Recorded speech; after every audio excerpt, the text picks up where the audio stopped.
মানুষ অসুস্থ হলে ডাক্তারের কাছে যায়, এখন ডাক্তার নিজে অসুস্থ, সে দুর্নীতিবাজ, মানুষ কোথায় যাবে? আমরা সিভিল সার্জনের প্রতি অনুরোধ রাখবো, একজন সৎ দক্ষ যোগ্য ব্যক্তিকে লোহাগাড়া থেকে বিতাড়িত করে একজন দুর্নীতিবাজ আওয়ামী লীগের চিকিৎসক ফোরামের একজন আজীবন সদস্য, যাকে লোহাগাড়ায় নতুন ভাবে পদায়ন করা হচ্ছে, আমরা তার তীব্র নিন্দা জানাচ্ছি। তাকে অনতিবিলম্বে যে নতুন ভাবে যে একজন আওয়ামী লীগের চিকিৎসক ফোরামের সদস্যকে এখানে নিয়োগ করা হয়েছে, তার নিয়োগ বাতিল করতে হবে এবং লোহাগাড়া থেকে তাকে বিদায় করতে হবে।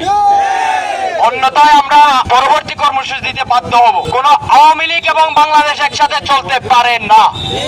যারা খুনি হাসিনার দোষর, অসংখ্য মানুষ হত্যার সাথে যারা জড়িত, যারা মানুষ হত্যাকে বৈধতা দিয়েছে, সেই রকম দুর্নীতিবাজ খুনি হাসিনার দোষরদেরকে লোহাগাড়ায় আমরা স্থান দিব না ইনশাআল্লাহ।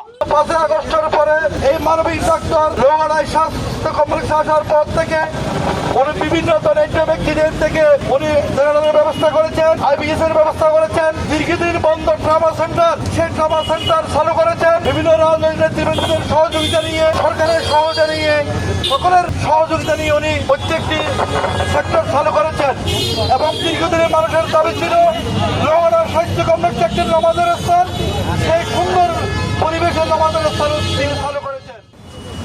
শুভকামনা করি এবং যে ওনার পরিবর্তে পরিবর্তে যে ডাক্তারটা দিয়েছেন এখানে লোহাগাড়া হাসপাতালে, উনি একজন আওয়ামী লীগ পেশিস্ট দুর্নীতিগ্রস্ত ব্যক্তি।